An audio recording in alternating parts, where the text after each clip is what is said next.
Ici, l'enracinement de la République dans la population, il est très, très, très important. Et ce pays est un pays très pacifique. Alors, quand on discute avec les gens, on se rend compte que jusqu'au 17 février, jusqu'au début de cette affaire, dans ce pays, personne ne craint la police. C'est même un peu des je m'en foutistes souvent, hein. Il y a un niveau de vie très élevé.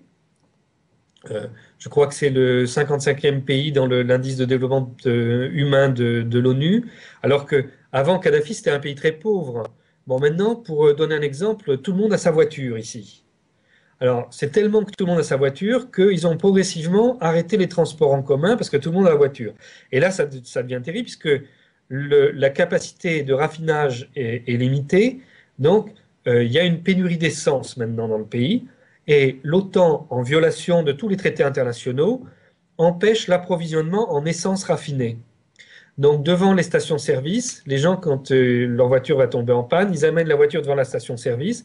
Ça fait des queues sur des centaines de mètres, voire 2-3 kilomètres, où les voitures sont arrêtées. Et on attend qu'un camion des camions d'approvisionnement arrive, et à ce moment-là, on va remplir les voitures. Les gens sont très disciplinés, hein, ça se passe très très bien. Mais le problème, c'est le, le début de pénurie dans tout un tas de domaines. Voilà. Donc l'essence, c'est très visible, mais il y a des pénuries sur beaucoup d'autres produits. Heureusement, il y a une excellente agriculture ici. C'était une des grandes marottes de Kadhafi, l'agriculture. C'est le pays où il y a le pays au monde où il y a les plus grands travaux d'irrigation, même plus important que ce qu'il y a eu en Chine. Et il y a une agriculture vivrière importante, donc il n'y aura pas de pénurie alimentaire. Même s'il y aura peut-être, même s'il manque certains produits, mais il y a de quoi se nourrir. Un rendez-vous euh, incessamment avec le gouverneur de la Banque centrale pour voir tous ces cas-là. Par contre, j'ai rencontré hier le président de l'autorité libyenne d'investissement. Hein, c'est un des plus grands financiers du monde, puisque ça doit être le 6 ou septième fonds souverain dans le monde, celui de la Libye. Et donc lui m'a expliqué un peu tout ce qu'ils avaient fait. Là, il y a des choses qui sont complètement ignorées par le public européen et qui vont avoir des conséquences graves.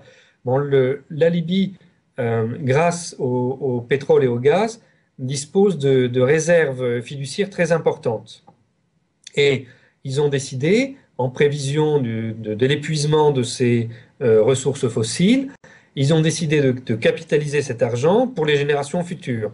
Donc, ils ont placé cet argent pour une rémunération, comme tout le monde, faire des placements rentables un peu partout dans le monde, notamment en Europe et même particulièrement en France et en Italie. Et puis, ils ont réservé une partie de cet argent pour le développement africain. Alors, ça a consisté à, euh, en fait, faire des investissements en Afrique qui sont rentables, mais avec des taux de rentabilité très très faibles, en acceptant que ça soit très faible ce taux de rentabilité pour que ça développe l'Afrique. Donc par exemple, ils ont construit des routes dans la corne de l'Afrique qui vont complètement changer désenclaver des populations, permettre un développement important, etc. Mais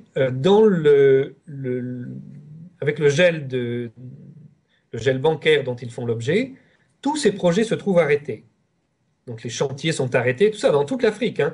Ce sont des chantiers qui emploient des centaines de milliers de personnes dans toute l'Afrique. Donc ça, c'est arrêté. Et parmi les choses arrêtées, il y a tout le travail agricole au Mali. Donc ça, c'est quelque chose d'une extrême gravité.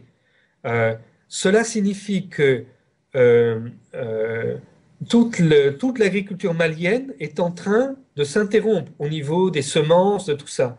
Donc, à moyen terme, il va y avoir une terrible pénurie alimentaire au Mali, à moyen terme. Si le blocage des fonds libyens continue, on peut s'attendre dans 3-4 mois, il va y avoir un début enfin une sous-alimentation très importante. Le terme de famine est peut-être excessif, mais une sous-alimentation très importante de la population malienne. Donc des déplacements de population, les gens vont chercher à se nourrir. Et on sait que le Mali, c'est la première source d'immigration illégale en France, hein. Mais là, il faut s'attendre à ce que c'est pas comme les quelques dizaines de milliers de Tunisiens qui ont cherché à émigrer en France au cours après la révolution tunisienne. Là, il faut s'attendre à euh, des déplacements importants de populations maliennes qui vont essayer d'aller vers des endroits où ils peuvent se nourrir, hein.